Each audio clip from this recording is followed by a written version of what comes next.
Hello बच्चों, आज का हमारा टॉपिक है एक्सरसाइज 1.1 का क्वेश्चन नंबर 2।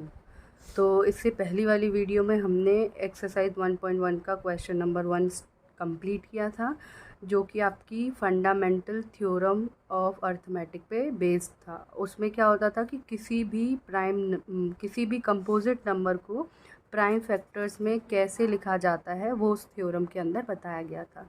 तो अब क्वेश्चन नंबर 2 में हमें क्या करना है, दो नंबर्स का एलसीएम और एचसीएफ निकालना है प्राइम फैक्टर के तरीके को यूज़ करके।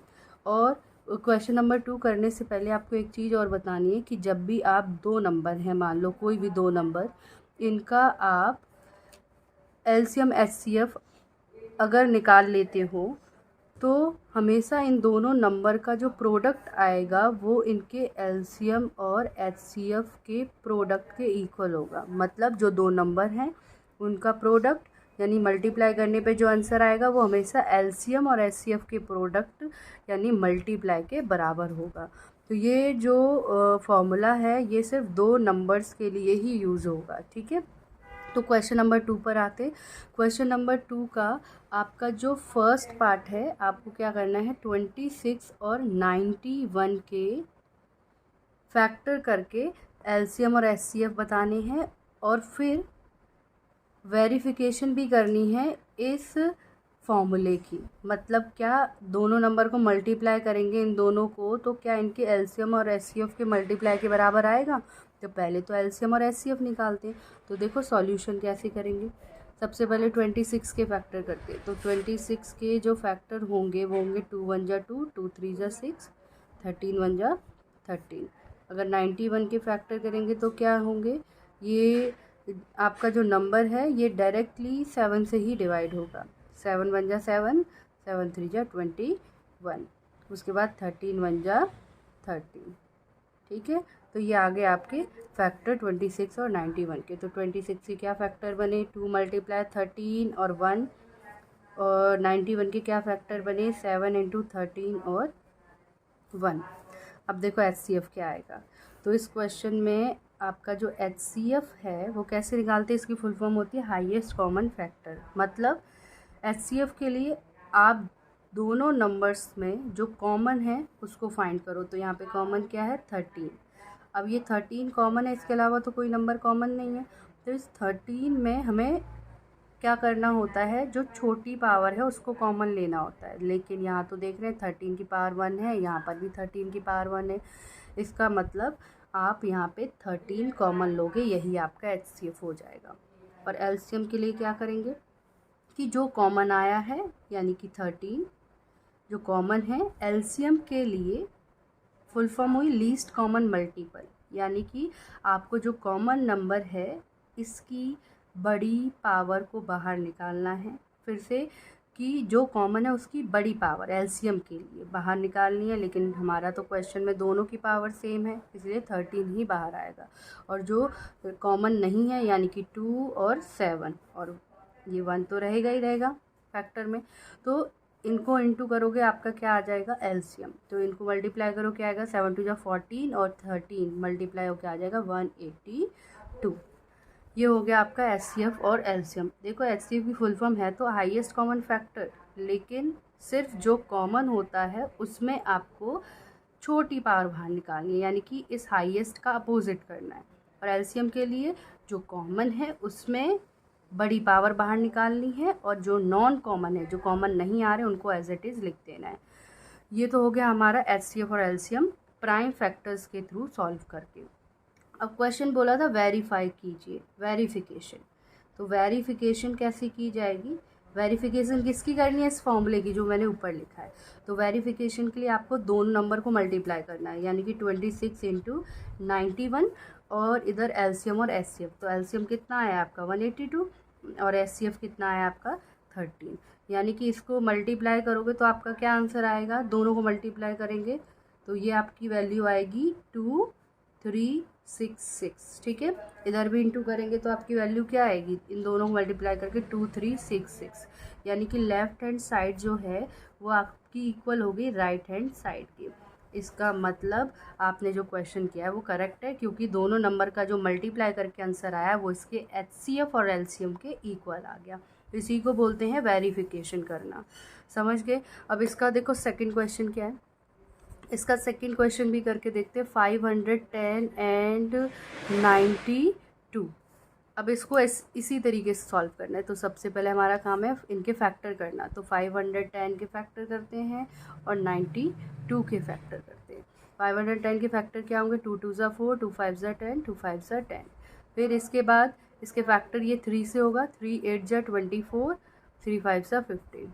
इसके बाद ये 5 से होगा। 5 1 ज़ा 5, 5 7 ज़ा 35। उसके बाद 17 1 ज़ा 17। ध्यान रखना है जब भी आप किसी भी, ये कंपोजिट नंबर है, ठीक है, मतलब इसके 2 या 2 से ज़्यादा फैक्टर होंगे, तो किसी भी हम कंपोजिट नंबर को प्राइम फैक्टर की फॉर्म में लिख सकते हैं। और यहाँ पे जो नंबर लेने हैं ये प्राइम ही होंगे हमेशा। अब 92 के फैक्टर करो। 2 4 ज़ा 8, 2 6 ज़ा 12, 2 2 ज़ा 4, 2 3 ज़ा 6 और इसका 23 1 ज़ा 23। तो हमारे फैक्टर क्या है? 510 के factor 2 into 3 into 5 into 17 into 1। और 92 के फैक्टर क्या है? 2। देखो यहाँ पे 2 आपका जो है 2 टाइम आ रहा है, मतलब 2 की पावर 2 लिख सकते हैं, इसको 2 बार है। और 23 इंटू में 1। अब आपको निकालना है HCF और LCM। तो HCF और LCM निकालते हैं। HCF के लिए क्या बताया है? बस कॉमन देखो, तो कॉमन है सिर्फ 2 दोनों में, और कुछ कॉमन नहीं है। और इन दोनों में भी क्या देखा जाता है? हाईएस्ट कॉमन फैक्टर, यानी HCF के लिए जो कॉमन होता है उसकी आपको छोटी पावर लेनी है, यानी कि 2 की पावर 1। ये आपका HCF हो गया। इसके बाद LCM के लिए जो कॉमन होता है उसकी बड़ी पावर आपको लिखनी है। उसके बाद जो कॉमन नहीं है, यानी 3 5 17 और 23 और इंटू 1 तो रहेगा। अब इन सबको मल्टीप्लाई करोगे तो क्या आंसर आएगा? इनको मल्टीप्लाई करेंगे तो आपका आंसर आना चाहिए 2 3 4 6 0। ये आपका आ गया LCM 2 3 4 6 0। अब वेरिफिकेशन करो फिर से। तो वेरिफिकेशन के लिए आपको क्या करना है, अभी बताया था।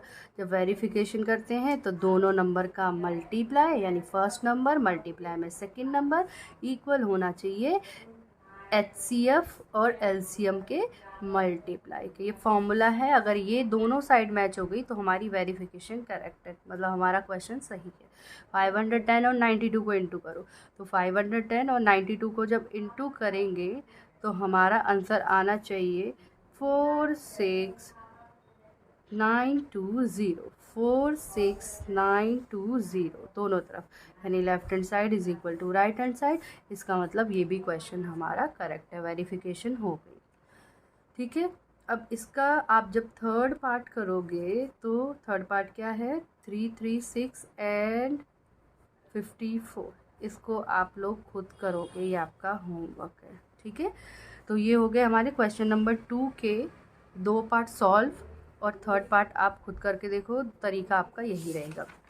इसके बाद हमारा इस एक्सरसाइज का क्वेश्चन नंबर 3। क्वेश्चन नंबर 3 देखो। क्वेश्चन नंबर 3 में क्या करना है आपको?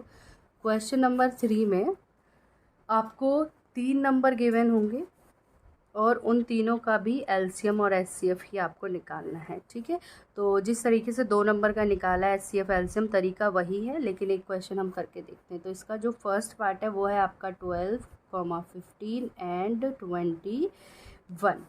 अब करते हैं, फैक्टर करते हैं। सबसे पहले सॉल्व करते टाइम पे इसके फैक्टर करेंगे तो क्या होंगे? 12 के फैक्टर करते हैं। 2 6 ज़ा 12, 2 3 ज़ा 6, 3 1 ज़ा 3। 15 के करेंगे तो 3 से होगा। 3 5 ज़ा 15, 5 1 ज़ा 5। 21 के करेंगे तो क्या होगा? 3 7 ज़ा 21, 7 1 ज़ा 7। इसका मतलब हमारे फैक्टर क्या क्या है? 12, 15 और 21 के। 12 के हैं 2। देखो इससे पहले ही पावर की फॉर्म लिख लो। 2 हमारा 2 टाइम है, यानी 2 बार है, तो 2 की पावर 2 लिखेंगे इंटू 3 इंटू 1 इक्वल में। यहाँ पे 3 और 5 और 1 है फैक्टर, और यहाँ पे 3 इंटू 7 इंटू 1 है। ये तो हमने फैक्टर लिख लिया। अब निकालेंगे हम HCF और LCM। तो देखो HCF के लिए आपको क्या करना है? जो कॉमन है पहले उसे ढूंढो। तो कॉमन है हमारा 3, ये देखो तीनों में 3 आ रहा है। और यहाँ पे भी हमें हाईएस्ट कॉमन फैक्टर HCF निकालने के लिए जो कॉमन होता है उसकी छोटी पावर लेनी है, लेकिन तीनों की पावर तो सेम है। जब पावर सेम होती है कॉमन वाले नंबर की, तो फिर उसे आप एक बार जो पावर है वो 3 पावर 1 ही छोटी बनेगी, इसलिए 3 आपका आंसर हो जाएगा HCF का। 1 तो है, 1 लगाओगे इसके साथ इनटू में तब भी कोई दिक्कत नहीं है, नहीं लगाओगे तब भी कोई दिक्कत नहीं है। एलसीएम के लिए क्या करना है, एलसीएम के लिए आपको जो कॉमन है वो उसकी आपको बड़ी पावर लेनी है, लेकिन यहाँ पे तो बैलेंस है, सारी पावर सेम है तो हम 3 को ही लिखेंगे। और जो कॉमन नहीं है, जैसे 2 की पावर 2 कॉमन नहीं है, 5 कॉमन नहीं है और इधर 7 कॉमन नहीं है, इसको हम लिख देंगे। तो अब क्या आएगा यहाँ पे एलसीएम, इसका एलसीएम क्या आएगा हमारा, तो इसका एलसीएम आना चाहिए आपका 420। ठीक है, तो ये हमारे इस क्वेश्चन में HCF और एलसीएम निकालना था, तो ये हमारा सॉल्व हो गया।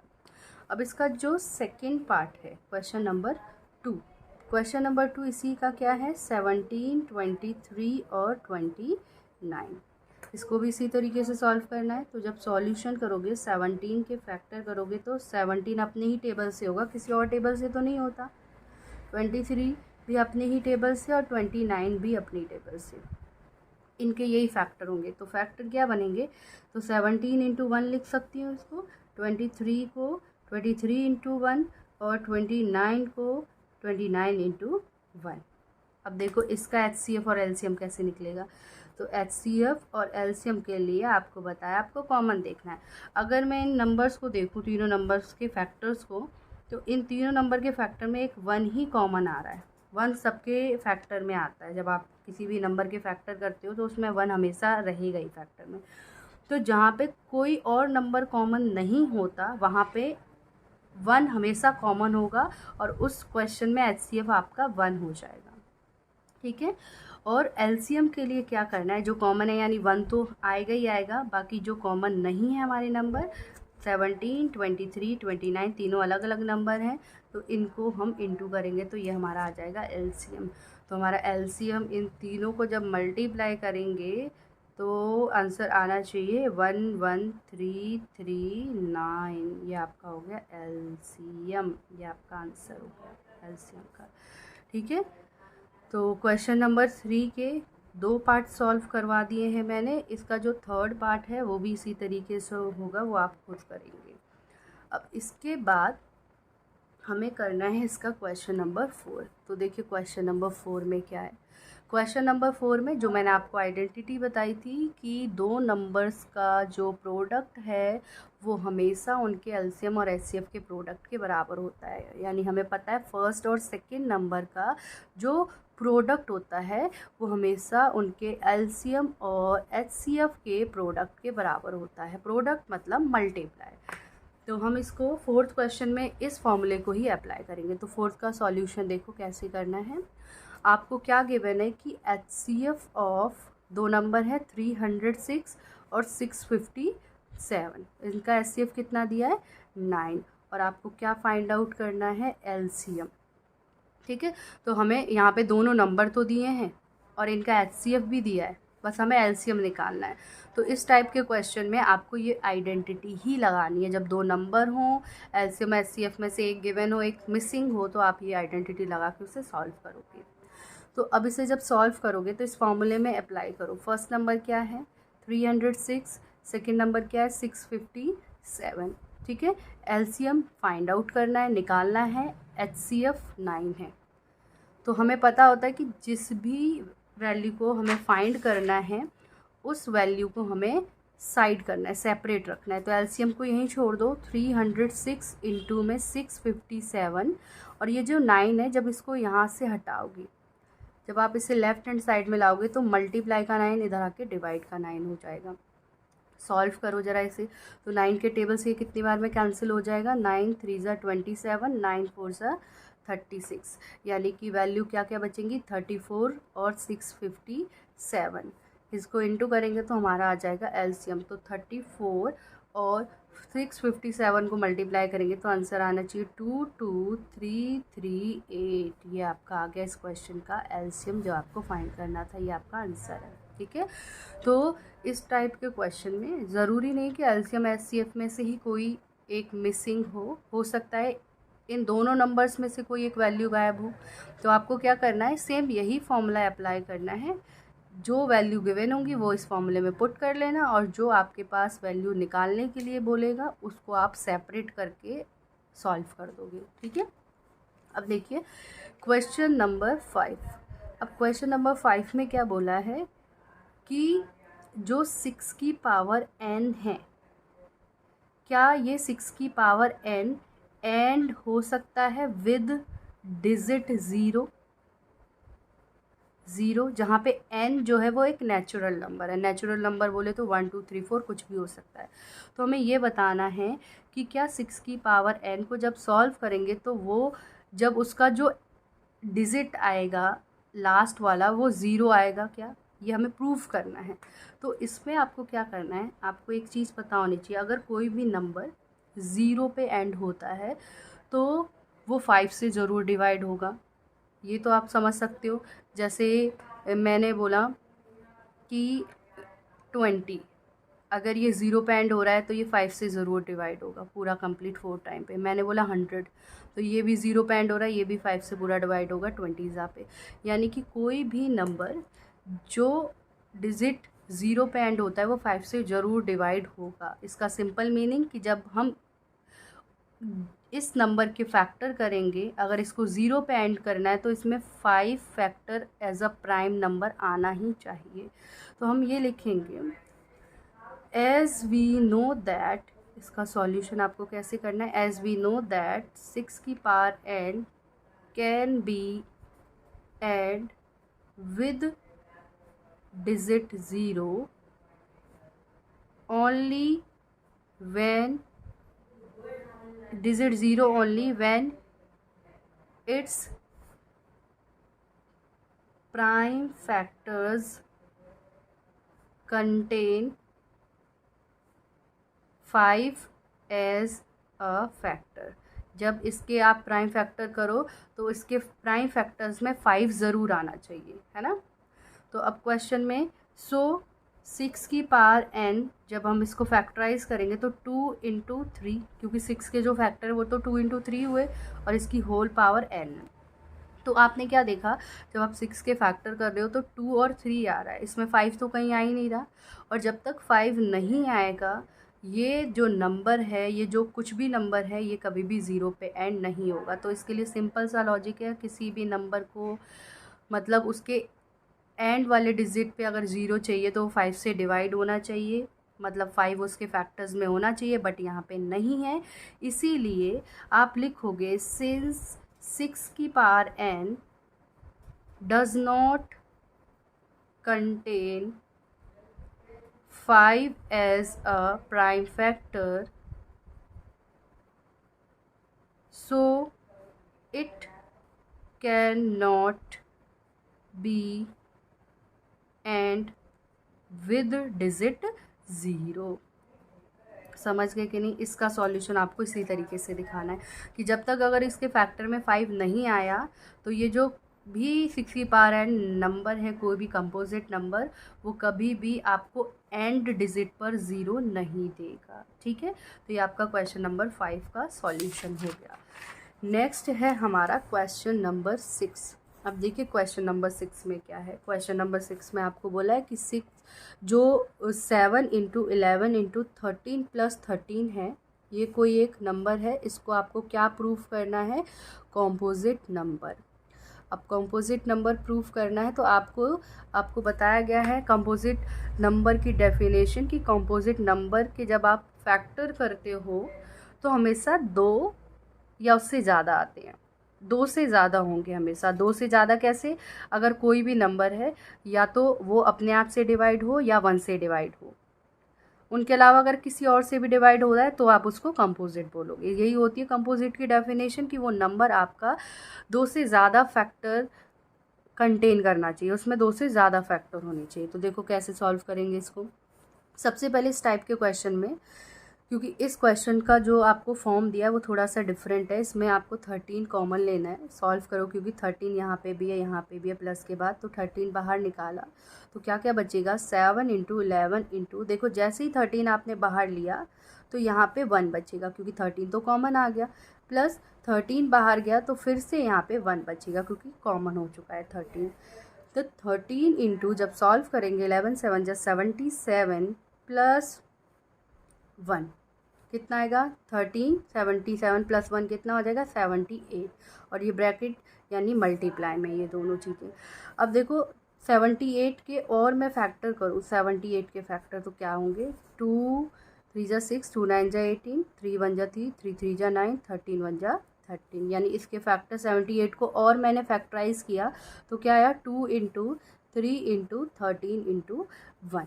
अब आप देख रहे हो आपने इस पूरे क्वेश्चन को फैक्टर की फॉर्म में कन्वर्ट कर लिया, मल्टीप्लाई करके फैक्टर की फॉर्म में। तो यहाँ पे क्या आया, एक तो 13 आ रहा है नंबर, एक 3 आ रहा है, एक 2 आ रहा है, 1 आ रहा है, तो यानी टोटल 4 नंबर यूज़ हुए हैं इसके फैक्टराइजेशन में। इसका मतलब ये जो भी नंबर है वो आपके 2 या 2 से ज़्यादा नंबर से डिवाइड हो रहा है, इसके 2 या 2 से ज़्यादा फैक्टर आ रहे हैं, तो ये नंबर क्या प्रूव हो गया, कंपोजिट नंबर। तो आप लिखोगे कैसे लास्ट में, since 7 into 11 into 13 plus 13 has more than two factors, so it is a composite number। इसलिए क्या हो गया, कंपोजिट नंबर प्रूफ हो गया। समझ गए कि नहीं। तो इस टाइप के क्वेश्चन में आपको क्या करना है, जो पहले कॉमन है बाहर निकाल के ब्रैकेट बनानी है, उसके बाद उसको सॉल्व करके एंड में जो नंबर आएगा उसको फैक्टर्स में ब्रेक करना है, प्राइम फैक्टर्स में। तो वहाँ आपको ये दिखेगा कि उसके फैक्टर जो आपने किए हैं उसमें 2 या 2 से ज़्यादा नंबर यूज़ हुए हैं फैक्टराइजेशन में, इसलिए वो एक कंपोजिट नंबर हो गया। अब हमारा लास्ट क्वेश्चन इस एक्सरसाइज का मोस्ट इम्पॉर्टेंट क्वेश्चन नंबर 7। इसमें क्या करना है, देखिए बुक में आपको क्या लैंग्वेज गिवन है कि सोनिया और रवि 2 लोग हैं, और ये दोनों एक जो सर्कुलर पाथ है, मतलब कोई एक सर्कल की फॉर्म में एक रास्ता है जिसका एक राउंड लगा रहे हैं, मतलब जिसका ये दोनों राउंड लगा रहे हैं। सेम पॉइंट से स्टार्ट करते हैं, लेट यहाँ से ए पॉइंट है, रवि भी यहीं से चलना स्टार्ट कर रहा है और सोनिया भी, और सेम डायरेक्शन में, मतलब दोनों की डायरेक्शन मान लो इधर ही है, दोनों इसी डायरेक्शन में जा रहे हैं। तो क्वेश्चन में बोला है कि सोनिया जब इस सर्कुलर पाथ के राउंड लगा रही है तो वो 18 मिनट लेती है, ठीक है, ये क्वेश्चन में गिवन है। एंड रवि जब राउंड लगा रहा है तो कितने मिनट ले रहा है, 12 मिनट। ये आपके पास क्वेश्चन की इन्फॉर्मेशन है। अब आपसे पूछा क्या है कि वो दोनों आपस में कब आकर मिलेंगे, ये आपको क्वेश्चन में बोला है कि सोनिया और रवि जब इस सर्कुलर पाथ का चक्कर लगाएंगे तो आपस में कितनी देर बाद या कब आकर के मिलेंगे, आपसे वो टाइम पूछा है। तो हमें क्या करना है, अब ये सोनिया का जो टाइम इसने लिया है वो ज़्यादा है, रवि का कम है। इसका मतलब ये हुआ कि सोनिया की स्पीड थोड़ी सी कम है रवि से, क्योंकि रवि जल्दी चक्कर लगा रहा है, सोनिया टाइम ज़्यादा ले रही है। इसका मतलब चाहे रवि ने जितने भी चक्कर लगाए हैं, मान लो इसने 4 चक्कर लगाए हैं और ये 3 चक्कर लगा रही है, तो इसके बाद ये पहली बार आपस में आकर कब मिलेंगे, ये आपसे पूछा गया है। तो इसमें क्या करना है, हमें वो कम से कम समय बताना है जिसमें ये सबसे पहली बार मिले होंगे। इसका मतलब कम से कम वो समय जो इन्होंने पहले बार में मिलने में लिया है। इसका मतलब सॉल्यूशन में आपको क्या करना है, मिनिमम टाइम, यानी कि मिनिमम, जब भी क्वेश्चन में मिनिमम, लीस्ट, इस तरीके से वर्ड यूज़ होते हैं तो आपको निकालना होता है एलसीएम, ठीक है। तो यहाँ पे क्वेश्चन में हमें वो मिनिमम टाइम बताना है जब वो आपस में आकर मिलेंगे। तो यहाँ पे हम निकालेंगे एलसीएम किसका, 18 और 12 का। तो लिखेंगे कैसे, लिखेंगे at time when Ravi and Sonia will meet is equal to, क्या होगा, एलसीएम ऑफ 18 एंड 12, दोनों का एलसीएम, ठीक है। तो क्वेश्चन में 18 का एलसीएम निकालेंगे और फिर 12 का एलसीएम निकालेंगे। तो क्या होगा, 2 9 जा 18, 3 3 जा 9, 3 1 जा 3, इसके फैक्टर 2 6 ज़ा 12, 2 3 ज़ा 6, 3 1 ज़ा 3। तो फैक्टर हुए 18 के 2 इंटू, इसे मैं लिख सकती हूँ 3 का स्क्वायर, क्योंकि 3 2 टाइम है, और इंटू 1 तो आएगा ही। 12 के फैक्टर क्या हुए, 2 इंटू 2 इंटू 3।